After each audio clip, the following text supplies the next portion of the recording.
नमस्कार। आज हम जानबे आ गोटे बुक पिलो। चलो से बुक पिलो को आरंभ करबा। Let's go. जना रे तमे एई पांचटा मिस्टेक करूचो बोली प्रति वर्ष तमरो लाख टंकार लॉस होउची। मु सेई पांचटा मिस्टेक कहबी। चलो वीडियो को आरंभ करबा। जना रे तमे पांचटा मिस्टेक करो से तमरो लाख टंका कि कोटे टंका तमरो लॉस हो जाए। चलतु से जो पांचटा मिस्टेक मु कहबी वीडियो रे। चलतु वीडियो को जमा भी स्किप करबेनी, पूरा लास्ट पर्यंत देखिबे। चलतु वीडियो को आरंभ करबा।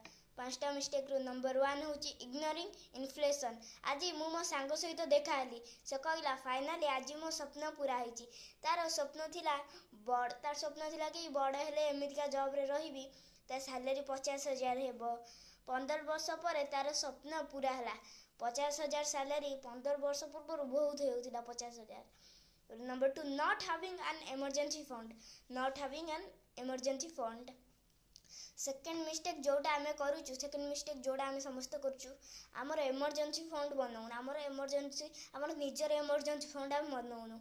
इमरजेंसी फंड सेही पैसा तमर असुविधा बेले तमर काम आछबे। तमर धर पैसा सब खर्च हो जाई, तम माने एग्जांपल जब तमर जॉब चल जाईची कि तमर इन्वेस्ट रे लॉस होईची कि तमर फैमिली रे कार भी देह खराब होईची, से हॉस्पिटल ले अछन तमके पैसा नै, सेतले इमरजेंसी फंड सेतले काम देबो। Number 3 ignoring health and life insurance. जदि तुम हेल्थ आउ इंश्योरेंस नहीं ना, जब तुम हेल्थ आउ इंश्योरेंस नहीं ना, ताहले तमे बहुत डेंजर अच्छ। तुम जदि हेल्थ आउ इंश्योरेंस नहीं ना, ताहले तमे एबे बहुत डेंजर अच्छ। हेल्थ इंश्योरेंस माने जदि तमर देह खराब होईची, हेल्थ इंश्योरेंस माने तमर जदि केबे देह खराब होईची, जदि केबे देह खराब होईची ताहले इंश्योरेंस कंपनी तमर हॉस्पिटल बिल पे करिवो। तमर देह खराब होई तम पाखरे पैसा नहीं, पैसा थाउ कि न थाउ, जदि तमे हेल्थ इंश्योरेंस करिचो ताहले तमर पैसाटा हॉस्पिटल बिल्स पे कर देबो कंपनी, इंश्योरेंस कंपनी तमर हॉस्पिटल बिल्स को पे कर देबो। नंबर 4 नॉट इन्वेस्टिंग और डिलेइंग इन्वेस्टमेंट। आ गोटे मिस्टेक जोटा कि बहुत लोग एबे भी करछन। आ गोटे मिस्टेक जोटा बहुत लोग एबे भी करछन, तुमको इन्वेस्ट करबा दरकार। तुमको इन्वेस्ट करबा दरकार।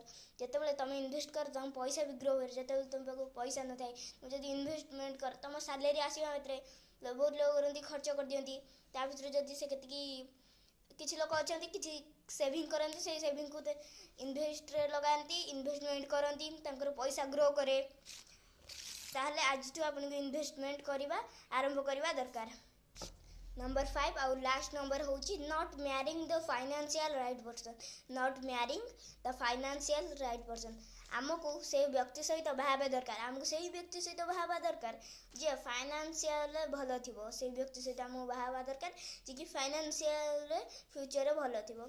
तमे जहाँ बाहाबो तार फाइनेंशियल नॉलेज को जरूर चेक करिवो। तमे जहाँ बाहाबो तार फाइनेंशियल नॉलेज को तमे जरूरी चेक करिवो। कारण बेसी रिलेशनशिप रे सबठु बड़ा प्रॉब्लम होची पैसा।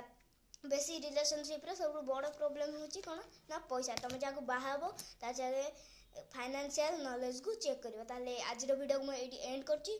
जदि पसंद आस्थिबो please like comment and share कर देबे। जदि कोडी भूल भाल कहि देथिबी ताले मते कमेंट माध्यम रे जणेबे। ताले देखा नेक्स्ट वीडियो रे। Thanks for watching. बाय।